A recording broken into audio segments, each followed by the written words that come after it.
Good morning guys, welcome to another juicy vlog. It is like 4 days?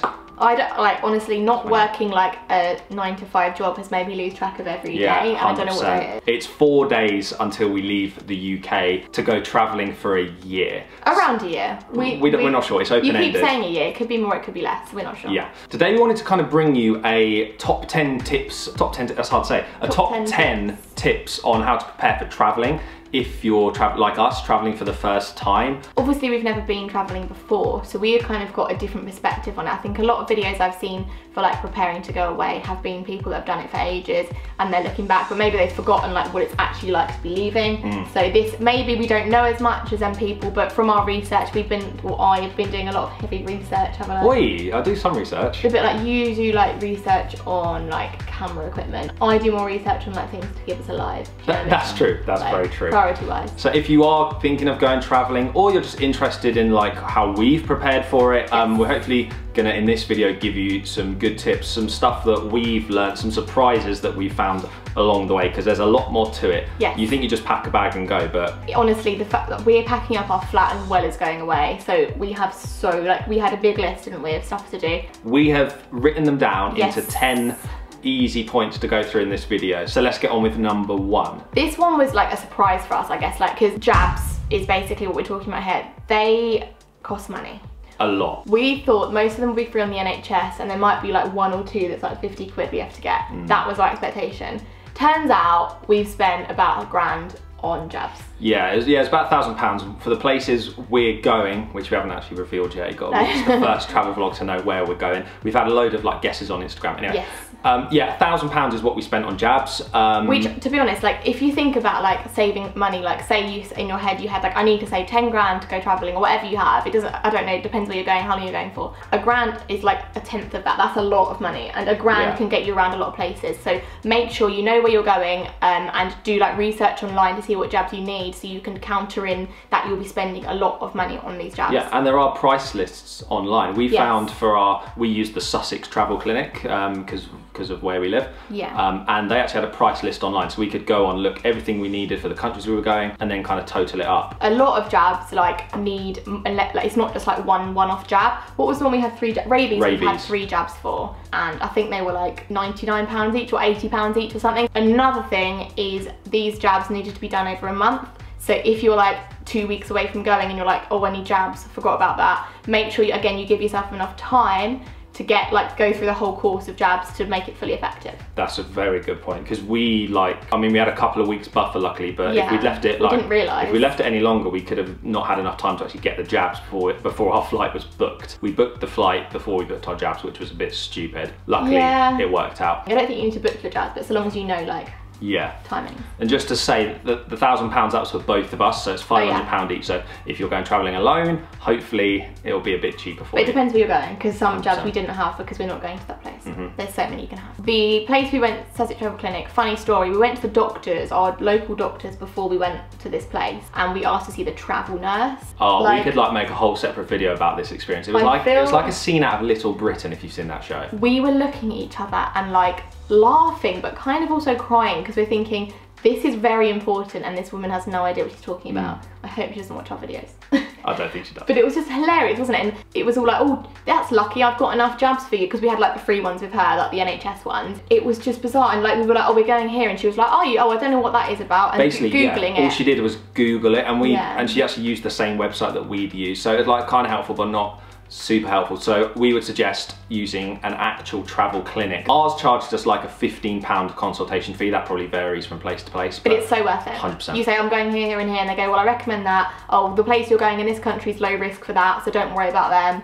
And like, it's so informative, isn't it? They know everything. Number 2 is about saving money before you go. Now, again, we've not done it, so we don't know how much money we're going to spend. We've researched roughly how much things cost out there. So it's a smart thing to obviously try and work out roughly how much you're going to spend in each place to get an idea in your head of how much you want to save. It also depends obviously on how long you want to go for. And if you're going to be working out there, so like you could be doing what we're doing and like making money online, or you could be like wanting to work somewhere with a working visa and get like a job in a bar or whatever it may be. Obviously save as much as you can before you go, and save as far in advance so you can put a little bit away each month, so it doesn't feel as like gross, like how handing over thousands of pounds in one go. It can be like slow saving. And this is only what we've been doing. Like, we've been saving probably, we had our full-time jobs, we've been saving for probably a year roughly. Yeah, a year ago, and we decided putting a little bit away each month, as much as you can. Obviously still enjoying ourselves. But yeah, I think, well, you have to, don't you? I think most people who decide to go traveling usually say like, oh, next year or next summer. So once you make that decision and you know you're going in 6 months or you know you're going in a year, start saving from that first day. Yeah. But like, on the other hand, we've heard of people who have just gone with like, I don't know, 500 quid or something, and they've just made it work somehow, and you get around, you find cheap places, use sofa surfing and all that. Sofa surfing, that is just what we've done. And on the saving money thing, if you can, what we've done is we haven't actually booked much accommodation. We've booked like 7 nights, I think, so far, which is kind of scary because we're going in 4 days. But we've paid for that stuff already. So when we've got our I was about to say the currency, then give it away. We've got our currency, whatever it may be, for our first mystery destination. Stop, yeah. And we, instead of having to use that cash or our cards out there to pay for this all these hotels or like places we're staying, we've already paid for them. So I know it's still the same money, but in our heads it feels kind of better because it's already paid for. It's like our old money in a way. It's like we've paid for it now. Our English money. So like the day we leave, whatever we have with us in our accounts and as money, that's how much we've got to take traveling. Yes. So we're trying to book as much stuff up before. It's kind of the same thing because it is all just your money. It is completely the same thing. Psychologically, we want to just go from that first day, this is how much we've got, and we've got this booked already. Tip number 3 is get a travel credit card. And this doesn't mean like I haven't saved any money, so I'm gonna go and get a £5 credit card and spend all that and then pay my debt off later. Although you could if you want. Sounds pretty appealing. This is just for a few reasons really. The first being safety. Credit cards if you're booking flights, if you're booking hotels, booking random tours with random companies in random countries. You love the word random. I know, we did the last video, I was editing it and George kept saying random, so I was flashing the word random up on the screen, and it was like 3 times in a minute. Yeah, and you're probably going to do that in this as well. You have protection with credit cards, so if you book a flight on a credit card and that flight gets cancelled, for example, or the company goes out of business, you will get your money back if you've paid for it on a credit card. If you use a debit card, the money's gone. It's going to be a lot harder because it's physical money left your account already. It's going to be a lot harder to get it back. And with the credit cards, I mean, it's just our opinion. Like, there are like money cards that you can put money onto and spend, but we prefer the idea of a credit card because of like things like the one that we've gone for. We've got a card each, which is really handy. So it's the same account, but we've got a card each. So if we lose one, we've still got another. But also there are lots of charges when taking money out abroad. So you've got like the conversion rate charge that the bank can charge you.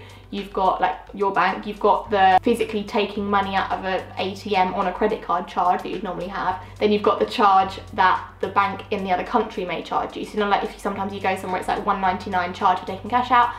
Some places like a $5, like it really varies. So this credit card we've got, you only get charged in the country you're in. You can't do anything about that charge because that is what it is. So we'll take out like lumps of money at a time instead of like one transaction at a time. So we've got cash, but it means that we avoid all the other fees, which is really handy because like a £5 fee, that might be a night somewhere. But obviously if you do get a travel credit card, make sure you pay it off. It's great these days, you can obviously do all your banking on the app, so if you spend money on your credit card, then just pay it off with the savings that you've saved to go traveling with straight away, then you're not going to get charged any interest. But with our card, you've got a whole month to pay it off, which is handy. With other cards we were looking at, it was like you had to do it the same day, and we were like, what if we don't have Wi-Fi on that day? I don't want that risk of getting charged like 10 quid a day or whatever it is. Number 4 is researching all the visas. Some places are like e-visas, some you need visas before you get into the country, some you get on like the border. Some places are 15 days and then you have to pay for one. Like it really varies. Some places are 6 months, we've discovered. So just do your research, list out your countries you want to go to, just literally Google visa in, I don't know, wherever. It's like the gov.uk website, isn't it, we've been using, and it's so easy. Like it literally says in bold, like you have a visa for this long, and this is how much it is, and when you need to buy it. Number 5, respect the country's rules that you're in. So like in some Asian countries, for example, you can't show your feet because that's disrespectful to show the bottom of your feet. You can't wear black in some places because that's kind of offensive, that suggests death and things. There's all these kind of rules, cultural rules, that if you're going to a country, you have to abide by because you have to respect the place that you're in, like you would hope that someone would respect the place where you live. But I feel like here is a lot more accepting of other things people may do. Like I feel like in England there aren't any like real rules that are like, if you do that you're going to get arrested.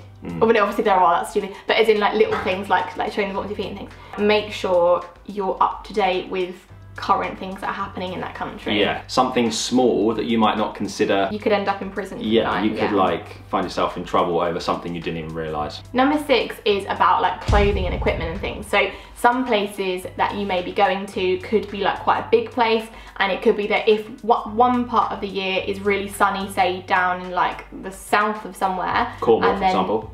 And then in the north it might be that it's rainy but at the same time of year, and then you're travelling from one place to the other within a week, you're going to need 2 different types of clothes. So make sure you've like worked out the weather where you are. So it could be boiling hot but it's still wet, so you need a raincoat and things like that. It's a pretty basic one, but just make sure you're aware, even if you've got this perception of being like a hot country, it could still be really rainy, or it could be the one part of it's freezing cold.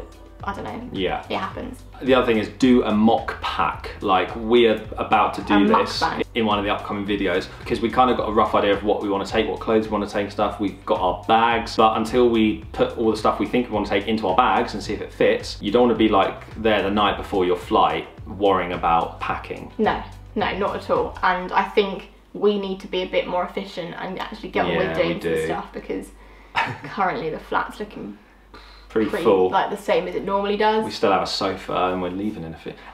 That's fine, that's another vlog. So another tip about saving some money and stuff is you have to research the cost of living in a place. Like we all know that they say places are so cheap, or this place is more expensive than that place, but just go on Google and actually find out like how much an average accommodation is a night. How much is a morning coffee? How much is an average meal? How much is an activity you want to do? And things like travelling around the country as well, I think, because buses, people trains. don't put that into account sometimes, like internal flights and things, as they can add up. But make sure you've like worked out roughly how much things cost in that place, so there aren't any hidden surprises that you're like, whoa, I wasn't expecting to get rid of that 100 quid today, or whatever it is. Yeah, it's so hard to actually plan a budget for travelling, I think. So hard. Things are going to change. Every day's different. Prices will change. Like one day you might spend nothing because, I don't know, you meet someone and they've got some food and you eat that, and you hop on a bus and it's, I don't know. Or the next day you might have to book an internal flight and it's £100. Yeah. I guess it's just making yourself as prepared as you can to know roughly. Obviously if you're going to Australia, that's going to be a lot more expensive than, say, India.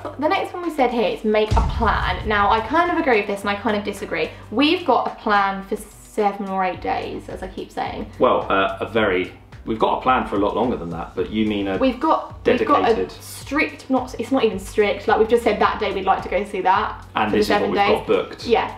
We've got roughly in the first place, the first like 30 days kind of where we want to go, and then after that 30 days we've kind of said we want to go to that country, we want to go to that country, but we haven't planned it. We don't want set in stone things that are really like booked up and like flights booked miles in advance. What if we meet someone that wants to show us somewhere, or they say you must go here, or we think actually we've said we'll be here for 4 nights, we actually hate it, we're only going to stay for 1 night. Or we're here and we actually really love it, we want to stay another few nights, or whatever. Exactly. We want to be flexible. The only thing with that is some places you go to, they want proof of onward travel, so you need something booked once you've left that country within the amount of time you've bought this visa for. So say like you're somewhere for 30 days, you need to have a flight somewhere booked or a bus booked out of that country at the 30th day or before to prove that you're going to be leaving and not staying like for longer than they should, because they can't really regiment that unless you're leaving and then they're like, hang on, you've gone over. Same thing on that, some places ask you to show like how much, not how much money you have, but like prove that you've got money to spend in their country as well. Yeah, I mean, this might not be your style at all. You might be someone who just wants to go and you're going to 1 country or 2 countries and you just want to go and explore. I think that would probably work as well. You'd get around, you'd meet people,